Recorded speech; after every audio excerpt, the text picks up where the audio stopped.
May mga pangarap na akala natin kapag natupad na, magiging kumpleto na ang lahat. Akala ko rin iyon. Akala ko kapag napatunayan ko na ang sarili ko, mawawala na yung sakit ng kahapon. Mawawala na yung mga salitang minsan sumira sa akin. Pero mali pala ako. Dahil minsan, kahit naabot mo na ang tagumpay, may mga bagay pa rin na hindi na kayang ibalik ng kahit anong tagumpay sa mundo. At ito ang kwento ng pag-uwi ko sa lugar kung saan nagsimula ang lahat at sa katotohanang hindi ko inaasahang haharapin. Akala ko kapag dumating na ang tagumpay, magiging buo na ang lahat. Akala ko sapat na ang narating ko, ang pangarap para mapawi ang lahat ng sakit na dinanas ko noon. Pero habang tumatagal, may isang bagay na tahimik na bumabagabag sa akin. Isang puwang na hindi kayang punan ng kahit anong tagumpay. Lumipas ang mga taon, matapos mabago ang buhay ko. Sunod-sunod ang oportunidad. May mga taong nakikinig sa mga kwento ko. May mga lugar na dati ini-imagine ko lang, pero ngayon nararating ko na. Unti-unti nagbago ang lahat. Yung batang nagsusulat sa ilalim ng kasera, ngayon may sarili ng mundo. Pero sa kabila ng lahat ng iyon, may kulang.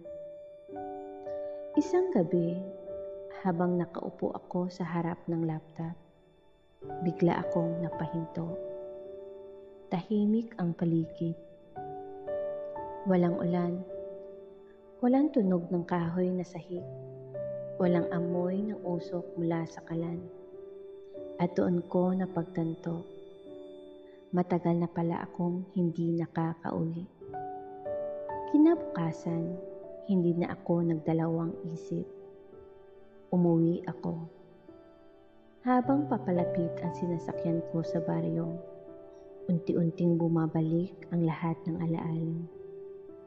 Yung daan na dati kong nilalakaran ng nakapaa. Yung mga puno na saksi sa kabataan ko. Yung hangin na may dalang amoy ng bukid, pero may kakaiba. Parang ang tahimik. Pagdating ko sa bahay, napahinto ako. Nandoon pa rin ang kubo, pero mas luma na. Mas tahimik, mas mabigat sa pakiramdam. Dahan-dahan akong pumasok, at doon ko nakita ang nanay ko. Mas payat na siya, mas kulubot ang balat, pero yung ngiti niya, pareho pa rin. Anak! Yun lang ang sinabi niya. At sa isang higap, parang bumalik ako sa pagiging bata. Niyakap ko siya ng mahigpit. Parang gusto kong bawiin ang lahat ng panahong nawala. Nasaan si tatay? Tanong ko. Hindi siya agad sumagot. Ngumiti lang siya, pero may lungkot sa mga mata. Matagal ka nang hinihintay ng tatay mo. Biglang bumigat ang dibdib ko. Nasaan siya? Tumingin siya sa likod ng bahay. Dinala niya ako doon. At doon ko nakita isang simpleng puntod. Tahimik, walang palamuti, walang ingrande. Hindi ako agad nakapagsalita. Parang huminto ang mundo. Lumuhod ako sa harap nito. At doon, sa unang pagkakataon matapos ang lahat, umiyak ako ulit. Tay, nakaya ko. Mahina kong sabi. Natupad ko na. Pero kahit anong sabihin ko, hindi na niya maririnig. Naaalala ko ang lahat, yung mga gabing pagod siya, yung pawis na hindi niya ipinapakita, yung paniniwala niya sa akin, kahit wala ng ibang naniniwala. At ngayon, nandito na ako, pero wala na siya. Doon ko naiintindihan na hindi pala sapat ang tagumpay kung wala kang mababalikan. Kinagabihan, bumalik ako sa loob ng bahay. Nandoon pa rin ang gasera. Inilawan ko ito. At sa ilalim ng mahina nitong liwanag, nagsulat ulit ako. Hindi para sumikat. Hindi para patunayan ang sarili ko. Kundi para alalahanin. Para maramdaman ulit kung bakit ako nagsimula. Ngayon, naiintindihan ko na ang tagumpay hindi lang pala tungkol sa kung gaano kalayo ang narating mo, kundi kung sino ang kasama mo habang nararating mo yun, at kung sino ang naiiwan habang abala kang hinahabol ang mga pangarap mo. Kung may pangarap ka, abutin mo. Huwag kang titigil. Pero sana, huwag mo ring kalimutan ang daan pa uwi. Dahil balang araw, ang pinakamasakit na katotohanan ay hindi yung nabigo ka, kundi yung nagtagumpay ka. Pero wala na ang taong gusto mong pagbuhusan ng kwento. Pagkatapos kong umuwi sa baryo, akala ko tapos na ang lahat. Akala ko sapat na yung nakita ko ang puntod ng tatay para matahimik ako. Pero hindi pala.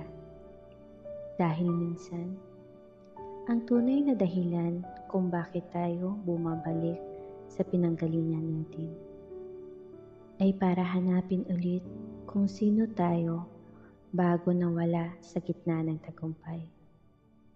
At dito nagsimula ang huling kabanata ng kwento ko. Kinabukasan, matapos kong makita ang puntod ni tatay, maaga akong nagising. Tahimik ang baryo.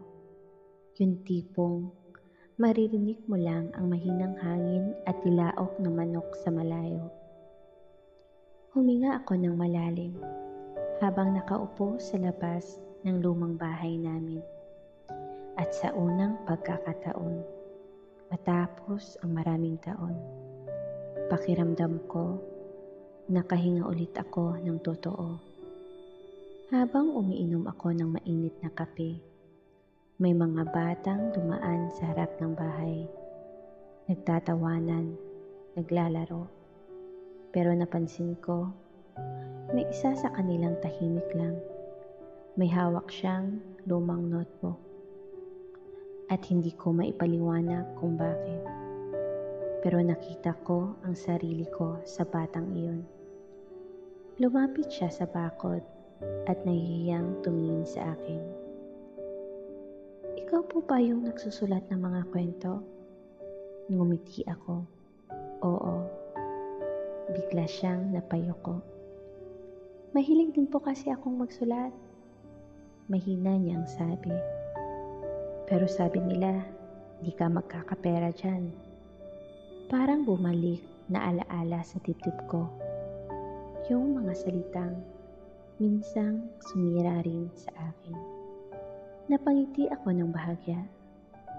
Tignan mo ako, sabi ko.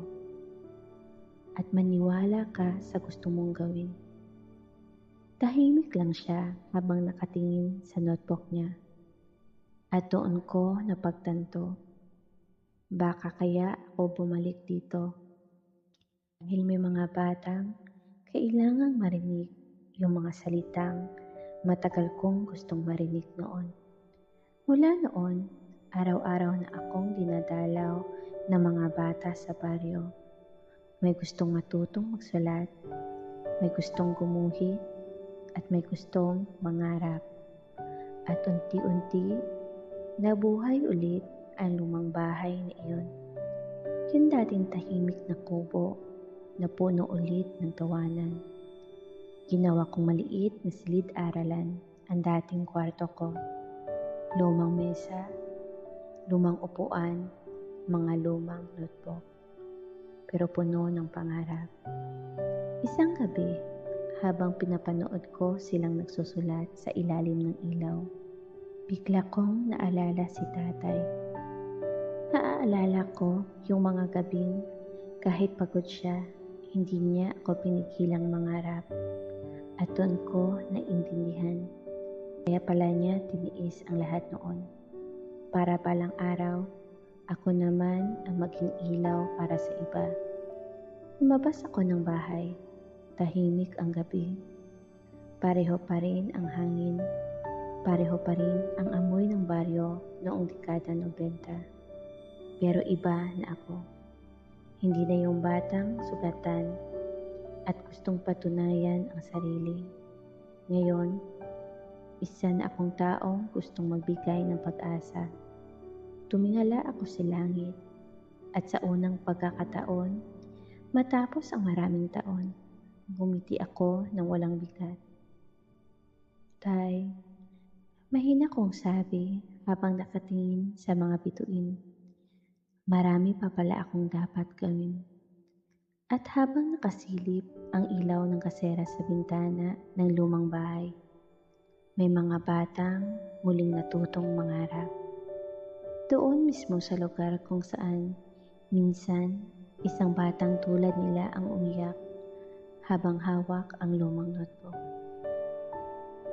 Hindi lahat ng tagumpay nasusukat ng pera. Minsan, ang pinakamagandang tagumpay ay yung alam mong may isang taong hindi sumuko sa pangarap niya dahil sa kwento mo. At kung ikaw man ang batang sugatan ngayon, yung batang hindi pinaniniwalaan, sana maalala mo ito. Hindi hadlang ang kahirapan. Hindi hadlang ang pangmamaliit ng iba. At lalong hindi hadlang ang simpleng buhay.